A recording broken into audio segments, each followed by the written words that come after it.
Hello, my dear students. How are you all? I hope you all are good and safe. I'm your science teacher, Kavita Best. I welcome you all. Children, in this video, we are going to start the second chapter, components of food. I have divided this chapter into few parts. So this is the first part. In this session, we will study about nutrients and types of nutrients or food components. So let's start the first topic of this chapter, nutrients. Each food items made up of many ingredients that we get either from plants or animals. Dear children, in the previous chapter you have studied about sources of food. We get our food from plants and animals, यानी कि हमारा food है हमें plants और animals से मिलता है. तो ईच फूड आइटम, जो भी हम फूड आइटम खाते हैं, जो भी डिश हम खाते हैं, that is made of many ingredient, यानी बहुत सारे इंग्रेडिएंट्स से मिलकर बनी हुई होती है. और वो इंग्रेडिएंट हमें कहाँ से मिलते हैं? प्लांट से या फिर एनिमल्स से. इंग्रेडिएंट्स क्या होते हैं? Ingredients are those materials that which we use to prepare our food. That you can see in the picture 1 and picture 2. We have some ingredients. इसमें कुछ इंग्रेडिएंट्स हैं, इनको यूज करके हम कोई भी फूड या फिर कोई भी डिश को बना सकते हैं. तो they are called ingredients. Ingredients makes our food delicious also. Ingredients, जब हम बहुत सारे इंग्रेडिएंट्स को किसी डिश को बनाने के लिए यूज़ करते हैं, वो हमारे खाने का न्यूट्रिशन वैल्यू भी बढ़ाते हैं, प्लस हमारे खाने को डिलीशियस भी बनाते हैं. तो each ingredient is made up of a number of components. जो हमारे इंग्रेडिएंट्स होते हैं वो बहुत सारे कंपोनेंट्स से बने हुए होते हैं. अब these components are called nutrients. तो ये कंपोनेंट्स को हम न्यूट्रिएंट्स कहते हैं. अब आपके मन में डाउट होगा कि मैम व्हाट आर कंपोनेंट्स जिनको हम न्यूट्रिएंट्स कहते हैं. So let's know more about the components. Come to the next slide. Types of nutrients or food components. The first one is carbohydrates, second is fats, third is proteins, fourth is vitamins, and the last fifth is minerals. So let's start. The first food component is carbohydrates. Carbohydrates are the main source of energy for our body. Yes, carbohydrates क्या करते हैं? हमारी body को energy provide करते हैं, यानी carbohydrates को हम एनर्जी गिविंग फूड कहते हैं, क्योंकि ये फूड हमें एनर्जी प्रोवाइड करते हैं हमारी बॉडी को.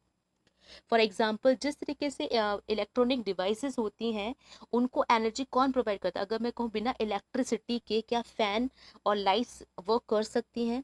तो नो, क्योंकि उनको भी एनर्जी चाहिए वर्क करने के लिए.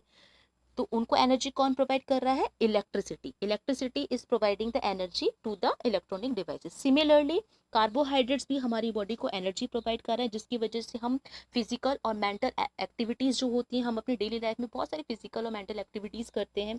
अगर हमारी बॉडी में एनर्जी नहीं होगी तो we can't do any other activities like this. तो carbohydrates are the main source जो हमें एनर्जी प्रोवाइड करते हैं. कार्बोहाइड्रेट्स को दो कैटेगरीज में डिवाइड किया हो गया. The first one is simple carbohydrate and second is complex carbohydrates. So let's know about simple carbohydrates. Simple carbohydrates are those carbohydrates जो इजीली ब्रेक डाउन हो जाते हैं and absorb by the body quickly to produce energy. यानी कि हमारी जब हम simple carbohydrates को कंज्यूम करते हैं, वो हमारी बॉडी में जल्दी से ब्रेक डाउन हो जाते हैं, जिसकी वजह से हमारी बॉडी उसको जल्दी से एब्जॉर्ब कर लेती है.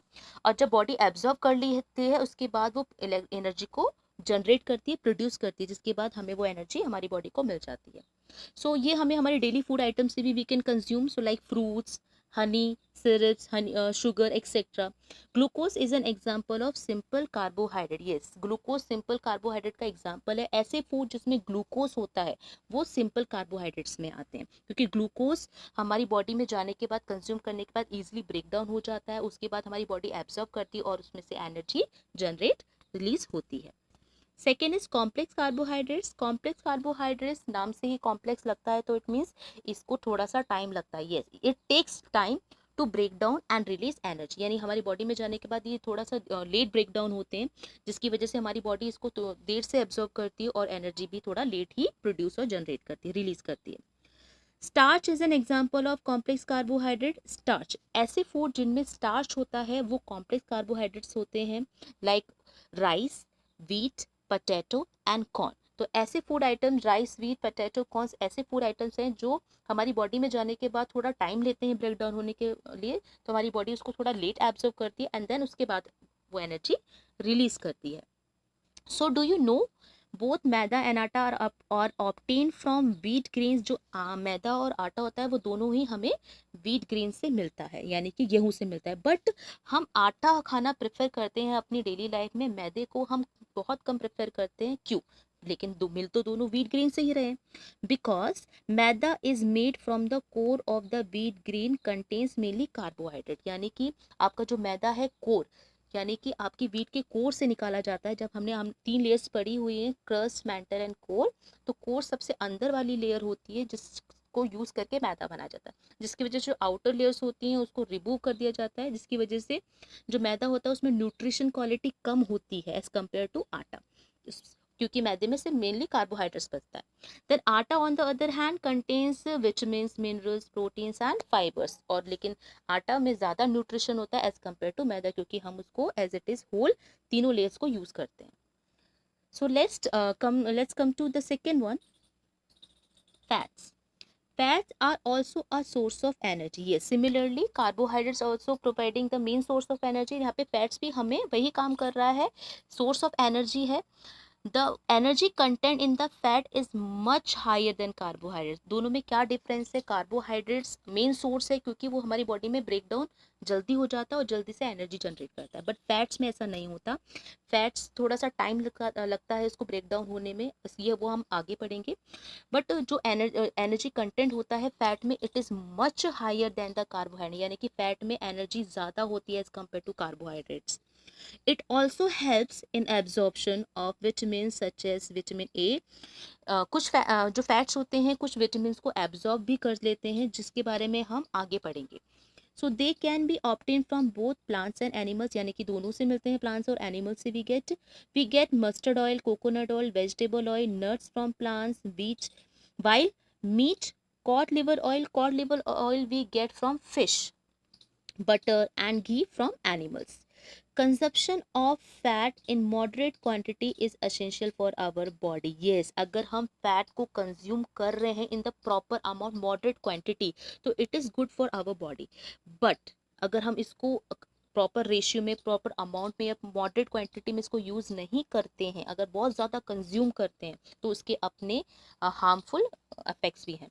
Our body store the excess energy in the form of fats and use it as when required. Yes, अब फैट्स क्या करते हैं? फैट्स हमारे लिए एनर्जी स्टोर करके रखते हैं, और जब भी हमारी बॉडी को यूज रिक्वायरमेंट होती है, तब ये फैट जो होते हैं एनर्जी प्रोवाइड करने में हेल्प करते हैं। For example, due to any reason हमारी बॉडी को कार्बोहाइड्रेट्स नहीं मिल रहे हैं, तो ऐसे टाइम पे जब हमारी बॉडी को काफ़ी टाइम तक कार्बोहाइड्रेट्स नहीं मिलेंगे, तो हमारी बॉडी में एनर्जी का कोई मेन सोर्स अभी नहीं कंज्यूम हो रहा है, हम लोग ऐसा कुछ कंज्यूम ही नहीं कर रहे हैं। तो इस टाइम पे जो फैट्स है, fats slowly slowly break down होना स्टार्ट होंगे, उसके बाद हमारी बॉडी उसको एब्जॉर्ब करेगी, और एब्जॉर्ब करने के बाद एनर्जी रिलीज करेगी।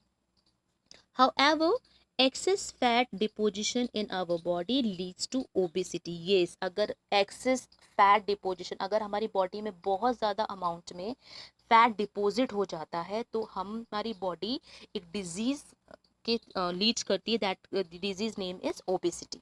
फॉर जस्ट लाइक, अगर आप फैट भी रेगुलरली ले रहे हो और कार्बोहाइड्रेट्स भी ले रहे हो, और ऐसे फूड कंज्यूम करो उसमें फैट ज़्यादा है, और आप उसी टाइम पे कार्बोहाइड्रेट्स भी लो, क्योंकि कार्बोहाइड्रेट्स तो आपकी बॉडी में एनर्जी जनरेट कर ही रहा है। तो फैट्स का क्या काम है? फैट्स आपके उस टाइम पे कोई यूटिलाइज नहीं कर रहा, तो फैट आपकी बॉडी में स्टोर होता चला जाएगा, क्योंकि वो उसको टाइम ही नहीं मिल रहा ब्रेक डाउन होने के, क्योंकि आप ऑलरेडी कार्बोहाइड्रेट्स भी ले रहे हो। तो इस टाइम पे आपकी बॉडी में जो फैट है वो स्टोर होता चला जाएगा, डिपॉजिट होता चला जाएगा, जिसकी वजह से आपकी बॉडी बहुत ज़्यादा ओवरवेट हो जाएगी, बहुत फैटी हो जाएगी, और इस डिजीज़ को हम कहते हैं ओबेसिटी, जिसमें आपका बॉडी का वेट बहुत ज़्यादा बढ़ जाता है। सो अगर हम फैट्स को एक मॉडरेट अमाउंट में ले तो it is good for our body, लेकिन अगर हम इसको बहुत ज़्यादा अमाउंट में ले, अननेसेसरी हम ईट करें ऐसे फूड जिसमें फैट्स होता है, तो it is very harmful also.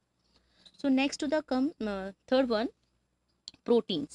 Proteins are the building blocks of organs, muscles, skin and other parts of the body. Yes, proteins को हम पहले भी पढ़ते हुए आ रहे हैं, पहली वाली क्लासेस से भी, कि proteins our body building food. Yes, हमारी बॉडी बिल्डिंग में बहुत हेल्प करते हैं, हमारी मसल्स में, हमारे ऑर्गन्स में, हमारी स्किन को अच्छा करते हैं, हेल्दी बनाते हैं, हमारी ग्रोथ के लिए बहुत अच्छे होते हैं। तो proteins are made up of smaller units called amino acid. Amino acids are organic compounds जिनसे मिलकर प्रोटीन्स बनते हैं।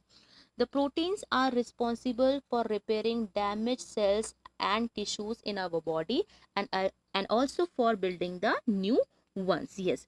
अदर फंक्शन भी क्या होता है प्रोटीन का, हमारे जो डैमेज और ओल्ड सेल्स और टिश्यूज होते हैं, ऐसे सेल्स जो पुरानी हो चुकी है या फिर डैमेज हो सकती है, तो उसको रिपेयर करते हैं और नई सेल्स भी बनाते हैं। अगर हमारे टिश्यूज डैमेज होते हैं, फॉर एग्जांपल अगर हमें कभी कट लग जाता है, कोई वॉन्ड हो जाता है, तो उसकी वजह से हमारे जो स्किन होती है, उसके जो टिश्यूज होते हैं वो डैमेज हो जाते हैं, तो प्रोटीन उनको रिपेयर करने में भी हेल्प करता है और नई सेल्स को भी बनाता है। सेल्स क्या होते हैं, जैसे हमने पहले भी पढ़ा था कि 5th क्लास में कि matters are made up of atoms, atoms से ही मैटर्स बनते हैं। फंडामेंटल यूनिट क्या है मैटर्स की, एटम्स।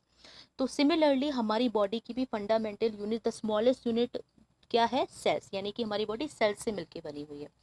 तो अगर सेल्स हमारी डैमेज होना स्टार्ट हो जाएगी, तो आप सोचो हमारा बॉडी फंक्शन कैसे करेगा, हमारे ऑर्गन्स कैसे फंक्शन करेंगे। तो प्रोटीन का क्या काम होता है, उनको रिपेयर करता है, न्यू सेल्स बनाता है और टिश्यूज बनाता है। Then people like patients, pregnant women, lactating mothers are those mother जो feeding कराती हैं, milk feed कराती हैं, growing children's, elderly people and sports person need more protein in their food. Yes, protein required for everyone, protein का requirement सबको होता है, but those people जैसे ग्रोइंग चिल्ड्रन, आप लोग जैसे आप ग्रोइंग चिल्ड्रन हो, तो आप लोगों को इस टाइम पे, क्योंकि आप ग्रो कर रहे हो, तो इस टाइम पे आपको प्रोटीन की ज़्यादा ज़रूरत है as compare to others. Patients, pregnant women, lactating mothers, and elderly and sports person because they doing the physical activity a lot. तो ऐसे people जो physical activity ज़्यादा करते हैं, इन लोगों को प्रोटीन की ज़रूरत ज़्यादा होती है। Proteins can be obtain from both plants and animals, दोनों से मिलते हैं। We get pulses, soybeans and peas from plants और wild milk, eggs and fish from animals. ये प्रोटीन सोर्सेज ऑफ फूड है जिनसे हमें प्रोटीन मिलता है। So, dear children, in this video, we know about carbohydrates, fats, and protein. And so, next, last two vitamins and minerals we will do in the next video. So, keep watching and study well. Take care. Thank you.